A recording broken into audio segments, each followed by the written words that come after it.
Bienvenue dans Smart Bourse, votre double dose quotidienne de marché en direct sur Bismart. Chaque jour à la mi-journée, 12h30, 13h. Et en fin d'après-midi, la grande édition pendant 1 heure à partir de 17h.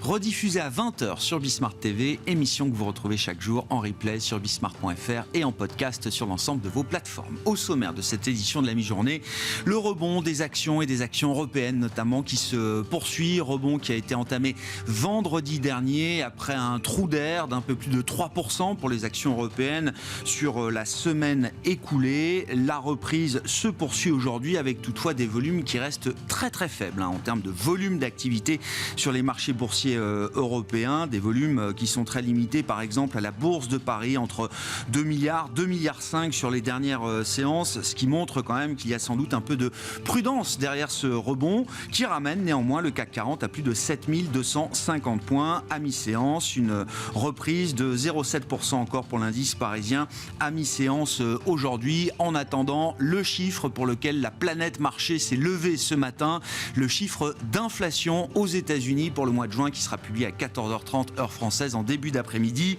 On a déjà quand même un consensus qui s'est largement formé autour de l'idée d'une poursuite de la décélération de l'inflation globale aux États-Unis qui devrait passer sur un an de 4 à 3% autour pour le chiffre du mois de juin. Le sujet de l'inflation sous-jacente, de l'inflation cœur, restera évidemment un point d'attention majeur pour les investisseurs puisqu'on attend là aussi une décélération de l'inflation sous-jacente aux États-Unis, mais à un rythme beaucoup plus modéré sans doute puisque cette inflation sous-jacente est estimée autour de 5% encore sur un an au mois de juin. La vérité des chiffres, ce sera donc tout à l'heure et nous y reviendrons bien sûr dans l'émission ce soir à 17h. Patrice Gautry, d'ores et déjà, sera avec nous en visioconférence dans un instant, chef économiste de l'Union bancaire privée.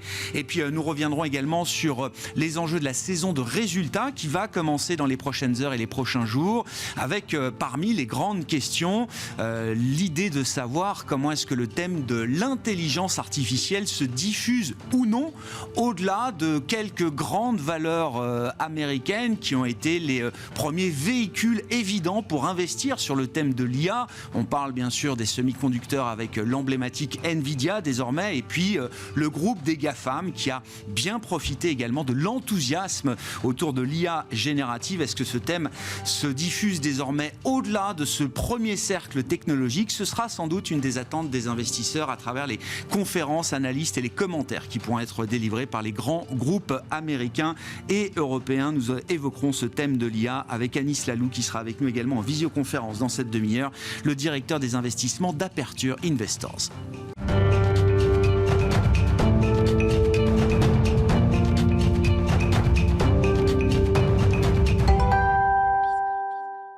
Mais d'abord, les enjeux macro à mi-année, à mi-parcours de cette année 2023 avec Patrice Gautry, avec nous en visioconférence, chef économiste à l'Union bancaire privée. Bonjour et bienvenue Patrice.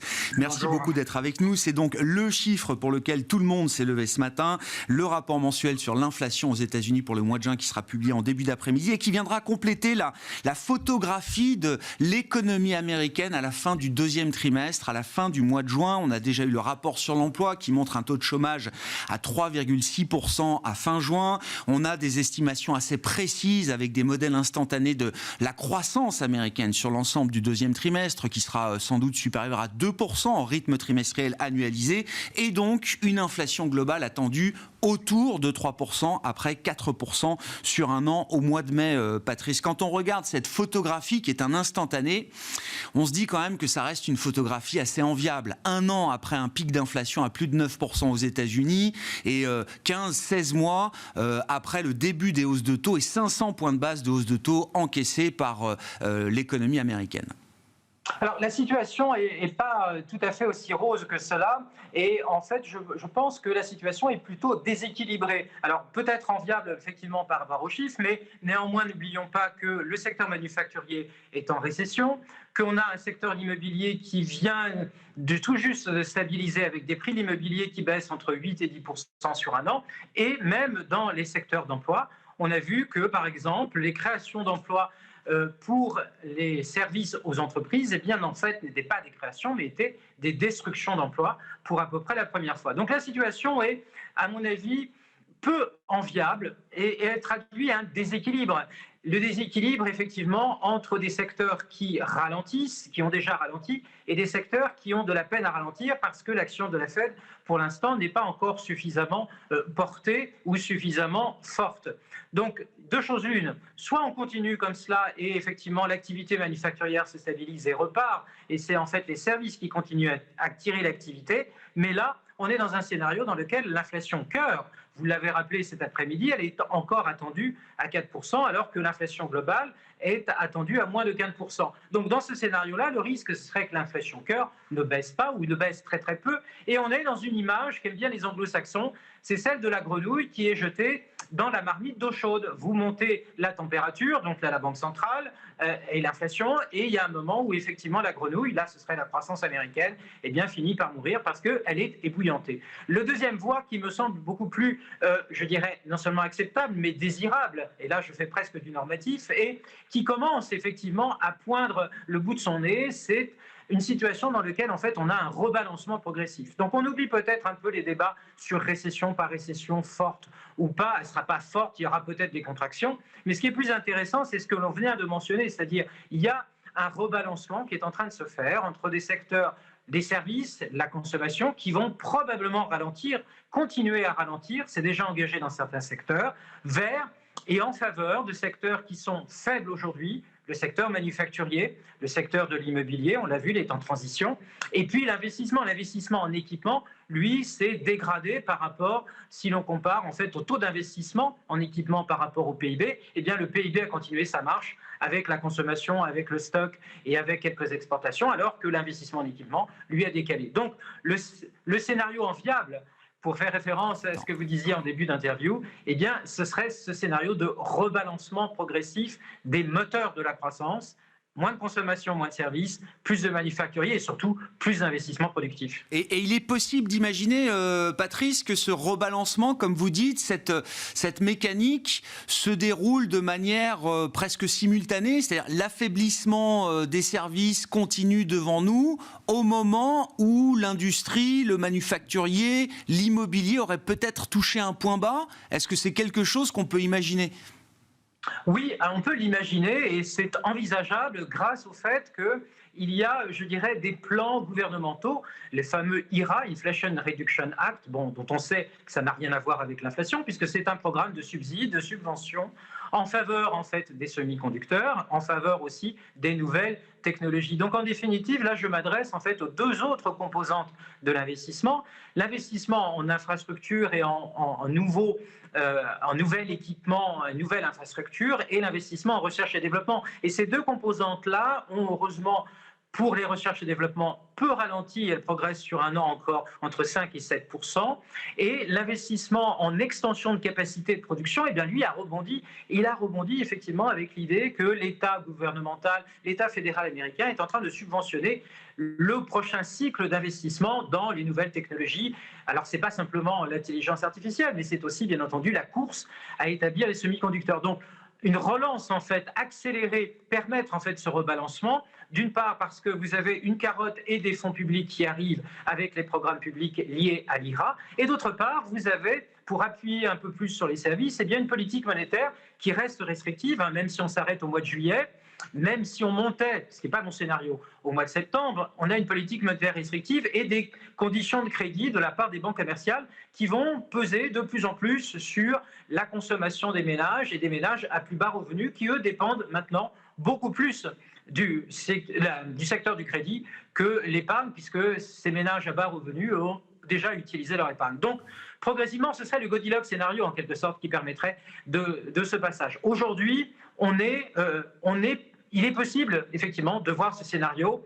L'autre scénario serait beaucoup plus dur, effectivement, et nous ramènerait à une situation à l'anglaise, c'est-à-dire, eh bien, il faut aller chercher 6,5%, et là, effectivement, la croissance n'y résisterait pas. Dans cette gamme de scénarios possibles à ce stade, quels sont ceux qui concernent la zone euro, l'Europe aujourd'hui, Patrice? Est-ce qu'on peut imaginer un schéma, une mécanique de rebalancement, comme vous dites? C'est vrai que quand on a vu la faiblesse de l'activité en Allemagne, dans un pays industriel, alors il y a un phénomène budgétaire de finances publiques aussi qui pèse sur l'activité en Allemagne, mais il y a aussi cette négativité qu'on retrouve toujours au moins dans les enquêtes industrielles et manufacturières. Oui, alors l'Europe part, je dirais, d'un point un peu plus bas, notamment sur le secteur manufacturier. On a vu les chiffres commencent à se stabiliser, mais on a vu que les PMI n'étaient pas bons, que l'industrie, les chiffres de production industrielle d'un mois sur l'autre, ils sont très très très volatiles. Et les carnets de commandes en Allemagne ont été extrêmement volatiles. Donc dernier chiffre positif, mais avant c'était plutôt un massacre. Et les exportations allemandes vers la Chine, effectivement, aujourd'hui ne sont pas un accélérateur de croissance pour l'Allemagne. Remettre un petit peu le modèle allemand. Donc effectivement, là, on part peut-être d'un point un peu plus bas, mais la transition, effectivement, quand on regarde les PMI services, les PMI manufacturiers, eh bien, on voit que cette transition ici est en train de s'opérer. Le problème, c'est effectivement qu'on va avoir une Allemagne qui va rester certainement soit stagnante, soit en légère récession, alors que l'Espagne et l'Italie sont des pays, notamment l'Espagne, qui sont capables de tenir 2% cette année de croissance et l'an prochain également 2%. Donc, en plus de cette dynamique sectorielle, là, on a un écart en fait entre les pays européens qui va être difficile à gérer parce que malheureusement, on n'a pas l'avancée. On parlait de l'inflation au début, on n'a pas encore le pic d'inflation dépassé sur le cœur notamment, et le headline vient juste de baisser et doit encore baisser. Donc l'Europe est un petit peu en retard par rapport au processus ou au scénario qu'elle est en train de décrire par rapport aux États-Unis. Vous avez évoqué la Chine, hein, effectivement, partenaire commercial majeur pour l'Allemagne et qui explique peut-être en partie la faiblesse du modèle économique allemand aujourd'hui. Patrice, qu'est-ce qu'on attend de la Chine à ce stade? C'est quand même, alors pour la Chine c'est important évidemment, mais on le comprend également pour le reste du monde et pour une zone ouverte comme la zone euro. Quand on a vu les derniers chiffres et notamment les derniers indices de prix, que ce soit à la consommation ou à la production en Chine, tout le monde est en train d'évoquer un scénario de déflation aujourd'hui en Chine. Alors, je n'irai pas jusqu'à mettre en exergue ce mot de déflation. Déflation, c'est vraiment quelque chose de très particulier. Je ne pense pas que ça s'applique aujourd'hui à l'ensemble de l'économie chinoise. Il y a un ralentissement dans les prix industriels et un ralentissement dans les prix des biens manufacturés à la consommation. Et là, effectivement, c'est lié à une faiblesse de la demande. Par contre, on voit que les prix alimentaires, eux, restent relativement élevés et les prix de l'énergie et les prix des biens intermédiaires devraient rebondir sur la deuxième partie de l'année. Et on le voit effectivement avec les plans qui, tous les 2 jours, on a des annonces nouvelles sur le secteur de la construction et en faveur en fait, des promoteurs immobiliers de façon à redonner des financements, redonner effectivement de la demande, redonner de la visibilité. Et donc ça devrait se traduire, je le pense, par des scénarios de reprise qui remontent progressivement vers 1,5. Mais il faut, par boutade, je dirais, ou par provocation, je dirais, il faut avoir l'habitude ou apprendre à être déçu par la Chine. C'est-à-dire que la Chine ne s'est pas orientée dans les mêmes scénarios que 2008-2009. Elle ne va pas sauver la croissance mondiale, elle va essayer de stabiliser simplement sa conjoncture, et ça c'est important. Donc d'où les mesures effectivement qui sont encore à venir probablement en faveur du secteur d'immobilier, des mesures budgétaires qui vont être accompagnées. On a déjà eu des mesures de consommation en faveur des véhicules électriques, on aura probablement d'autres mesures encore en faveur des secteurs stratégiques, et puis voilà. Et puis l'idée c'est d'avoir une croissance qui se stabilise entre 4,5 et 5, c'est pas de sauver la croissance mondiale. Donc il faut faire attention effectivement à la lecture des chiffres et des programmes qui sont relancés, qui sont proposés. Ce sont des programmes qui vont pas par pas et qui peuvent effectivement décevoir ou les marchés financiers ou les attentes en fait des économistes telles que l'on voit la réaction aux États-Unis ou en Europe. On n'est pas sur la même chronique et ça il faut bien l'intégrer, sinon effectivement on va être régulièrement déçu par la Chine. Mais la Chine, 5% de croissance quand même, hein. On n'est pas à moins 0,5 comme en Allemagne. Mais c'est vrai que cette crise immobilière chinoise, on en a beaucoup parlé au moment des défauts, des risques de défaut des promoteurs. Il y a eu un pic un peu médiatique autour de cette crise immobilière en Chine, qui est toujours là. Et au regard du poids du secteur immobilier, de l'ampleur de cette crise immobilière, il faut imaginer que ce soit quand même une force contraire, un boulet pour l'économie chinoise qui va rester en place pendant quelques temps encore, j'imagine. Oui, tout à fait. C'est un frein. Et là, en fait, ce que font les autorités, c'est d'essayer de lever progressivement le frein. Parce qu'il y a une autre contrainte auquel la Banque centrale, notamment, est extrêmement vigilante, c'est le poids de la dette. C'est-à-dire, quand ça va trop bien en Chine, et bien après, on s'intéresse sur la dette accumulée de la part des ménages, avec des effets de levier liés à des achats de 2e ou de 3e appartements, et bien entendu des effets de levier ou l'endettement sur les gouvernements locaux. Et là, effectivement, on avait eu quelques craintes au 2e trimestre ou à l'aube du 3e trimestre sur d'éventuels défauts du côté en fait de certains gouvernements. Donc c'est pour ça que la PBOC, donc la Banque centrale chinoise, progresse pas par pas. Les dernières mesures, on l'a vu hier, effectivement, injection de liquidité très forte, reprise du crédit. Donc c'est une orientation. L'idée, en fait, c'est de provoquer, de continuer, en fait, encore cette consolidation du secteur immobilier, d'éviter effectivement un trop fort endettement sur le secteur immobilier, mais d'avoir effectivement une stabilisation de l'activité au fur et à mesure.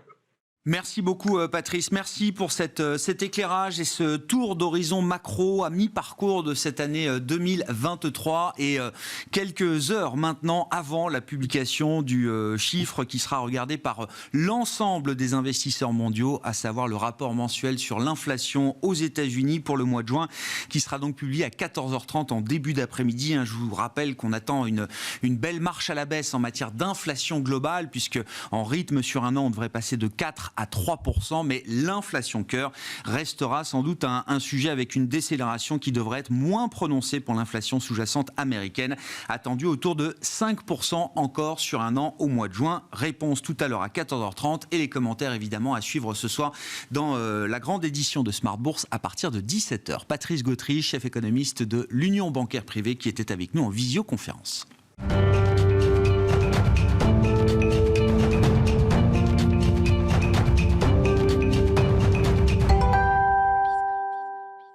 Venons-en à la partie marché, investissement et à la partie microéconomique également, puisque ce sera l'événement de cette fin de semaine. Une fois que le chiffre d'inflation aura été digéré par les investisseurs, eh bien les marchés pourront se focaliser sur les premiers résultats d'entreprises aux États-Unis. Nous aurons PepsiCo demain dans les produits de consommation courante et puis le coup d'envoi des grandes banques américaines à partir de ce vendredi. Anis Lalou est avec nous en visioconférence, lui aussi directeur des investissements d'Aperture Investors. Bonjour et bienvenue Anis. Merci beaucoup d'être avec nous. On va parler avec vous du thème de l'IA qui devient évidemment un thème peut-être fondamental pour des investisseurs de long terme, mais de manière assez immédiate.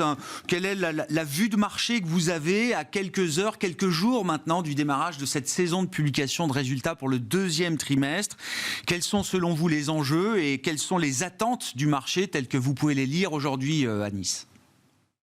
Oui, bonjour. Merci de votre invitation.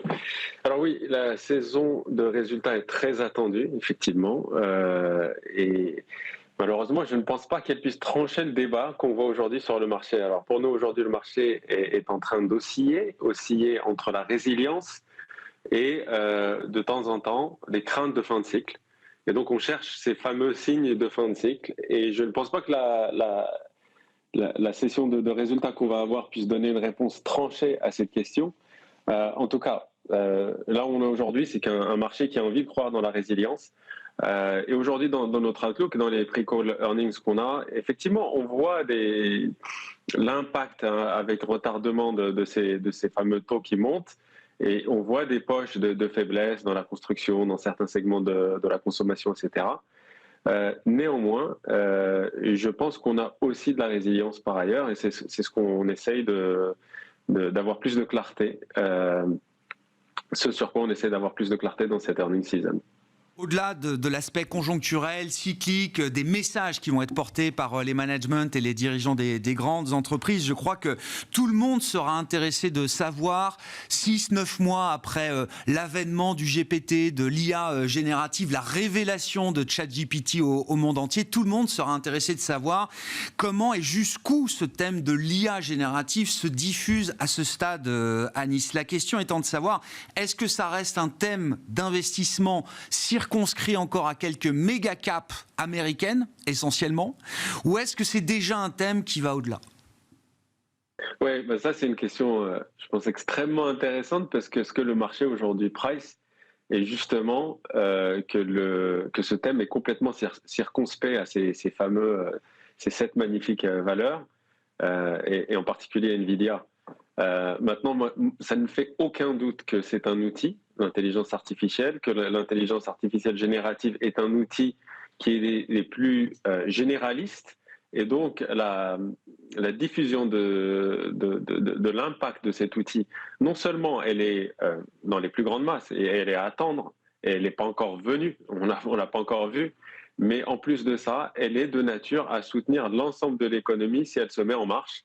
Et par rapport à ce qu'on disait par rapport à la earnings season, les craintes de fin de cycle, Eh bien, il est fort probable aussi que effectivement l'impact de l'IA et de la diffusion de l'IA vienne amortir le choc un petit peu de tout ralentissement économique qu'on peut observer. C'est intéressant parce que le secteur technologique faisait les gros titres en début d'année parce que c'était un pourvoyeur de licenciements d'une certaine manière. Et puis on voit quand même que ce phénomène de licenciement s'est stoppé assez vite avec l'arrivée justement de l'IA générative au sein de cet univers technologique. Et on voit aujourd'hui les offres de postes pourvues, délivrées par les grands groupes technologiques qui sont en train de rebondir en flèche. On voit bien cette mécanique tout de suite se mettre en place. Au-delà du seul univers tech, Anis, comment est-ce que vous voyez ce thème se diffuser? Quelles sont pour vous peut-être les industries ou les secteurs qui vont se retrouver assez vite en première ligne et pour lesquels, en tant qu'investisseur, il est peut-être déjà intéressant de regarder un petit peu les enjeux? Oui, alors, si on regarde en fait l'impact de l'IA jusqu'à présent, hein, ça a été tech, et certaines valeurs dans la tech, les plus grandes, mais ça a été large cap. Et ça a été aussi exactement la même histoire en Europe ici. Hein. Quand on regarde le marché européen, les méga caps font plus 15, les petites font plus 4. Et donc, il y a un gap de 10%. Je pense que ça, c'est intéressant parce que un des enjeux de l'IA, justement, c'est de donner des outils qui permettent d'être hyper productifs et en fait, qui vont faciliter la vie à beaucoup de small cap. Donc, je pense que c'est une chose qu'il faut garder à l'esprit et il faut vraiment essayer de trouver les bonnes opportunités dans ce segment-là. Et aussi, quand on pense à l'IA générative, c'est plus les applications de l'IA générative qui sont de nature à m'enthousiasmer, puisque, par exemple, quand on regarde des sociétés comme Nvidia, hein, qui est au cœur de cette histoire, eh bien, on voit que le CEO de Nvidia était partout en Europe à parler à des grands groupes industriels pour voir comment est-ce qu'on peut appliquer des produits de Nvidia, notamment le produit Omniverse, dans les usines, comment est-ce qu'on peut automatiser les usines. Je pense que c'est pas anodin. Par exemple, au premier trimestre de cette année, on a vu des grands constructeurs automobiles allemands ouvrir leur première usine digitale. Donc je pense qu'on est au début de quelque chose qui peut être très très intéressant. Ce que j'entends par usine digitale, donc je parlais d'un grand groupe, un constructeur automobile allemand. Ils ont donc ouvert une usine qui est le Digital Twin, la copie digitale d'une véritable usine qu'ils vont construire. Donc avant même de construire leur usine en 2025 qui va produire des véhicules électriques, ils ont une copie digitale qui aujourd'hui est opérationnelle dans laquelle ils peuvent faire des simulations, des changements de machines, des changements de robots. On est en train de se diriger vers un monde où on peut avoir des robots sans apprentissage qu'on met dans les usines et qui permettent en fait d'augmenter la productivité de manière assez substantielle. Comme je le disais, l'impact peut réduire tout ralentissement économique qu'on peut avoir dans les prochains mois. Là, le jumeau digital, j'adore parce que j'ai en tête qu'un Bernard Charlès, alors qui n'est plus aujourd'hui CEO d'Dassault Systèmes, ça fait des années qu'il nous parle du jumeau digital et des solutions que Dassault Systèmes apporte justement pour créer ces copies numériques, ces copies digitales. Qu'est-ce que ça apporte concrètement à une industrie comme l'industrie automobile que vous citez, Anis, d'avoir la capacité de modéliser avant même la réalisation et la construction de l'usine? Oui, c'est un très bon point, le premier point que vous faisiez sur Dassault Systèmes. Il faut rappeler que l'Europe est en avance sur tout ce qui est copie digitale, digital twin. C'est une technologie qu'on connaît bien en Europe aujourd'hui. Qu'est-ce que ça apporte? Ce que ça apporte déjà, c'est qu'avec l'intelligence artificielle générative, eh ben, on va avoir une interopérabilité entre les usines, entre les softwares, que ce soit Dassault, mais pas que Dassault avec les autres softwares. Ça veut dire que quand on peut mettre un robot dans une usine, eh ben, on n'a pas besoin de lui apprendre ce que les autres softwares vont faire. Et donc, on a cette interopérabilité grâce à l'intelligence artificielle. Qu'est-ce que ça apporte concrètement pour ces sociétés? Eh ben, c'est des marges qui sont beaucoup plus résilientes. Et je pense qu'on parle du secteur auto, on l'a vu hein, dans la crise Covid, à la sortie de la crise Covid, on a des marges qui sont à des niveaux historiques, à des niveaux records. Une des raisons pour laquelle on a ces marges dans le secteur auto qui sont très résilientes, c'est qu'on a eu recours à ces méthodes de flexible production, donc beaucoup d'automatisation et beaucoup de digitalisation dans les supply chains qui ont permis en fait d'avoir ces niveaux records de marge. Demain, avec plus d'intelligence artificielle dans les usines, on peut imaginer que ces marges continuent à être très très résilientes. Oui, il restera quelque chose de ces marges records dans le secteur automobile, parce que parmi les facteurs qu'on a mis en avant, ça reste quand même une industrie de masse. Pour beaucoup, je mets de côté Ferrari ou quelques autres, mais on a beaucoup évoqué aussi le problème de supply chain, le problème d'offres, d'accès aux composants, etc., qui a permis justement à ces constructeurs de se concentrer sur les modèles les plus margés. On imagine qu'au fur et à mesure de la détente des chaînes de valeur, ils vont pouvoir reprendre la production de masse qu'ils avaient au moins en partie avant à Nice. Mais il restera quand même quelque chose des niveaux de marge qu'ils ont pu atteindre pendant cette période Covid. Il y a un changement de statut peut-être derrière le secteur automobile qui est en train de se mettre en place. Je pense que oui, les constructeurs allemands dont je parlais, c'est pas nécessairement des constructeurs de masse. Là, on parlait de constructeurs plutôt premium. Donc pour eux, je pense que l'équation elle est un tout petit peu différente. Mais je pense que oui, je pense que plus d'automatisation fait qu'il y a moins de levier opérationnel et des meilleures marges pour les constructeurs. C'est un exemple, je parle du secteur automobile, mais on peut parler de l'industrie dans toute sa diversité. Non, mais c'est un bon exemple parce que je regardais quand même les performances sectorielles depuis le 1er janvier en Europe. Je crois que le secteur automobile se tient très bien et aussi bien que les grands gagnants qui sont encore les secteurs technologiques, sans même citer le luxe et le fashion en Europe. Ça fait partie des secteurs qui tiennent bien. Oui, tout à fait. On a plus 20 sur le secteur de l'automobile depuis le début de l'année. C'est un secteur qui se porte extrêmement bien. Ce que je disais au début, on a cette fameuse résilience de l'économie qui permet en fait d'arriver à ces résultats. On a aussi l'effet marge et effectivement, donc pour l'instant, les choses se passent extrêmement bien et en allant de l'avant, effectivement, il est fort probable que ce qu'on a vu, cette fameuse résilience des marges continue avec l'IA. C'est le message.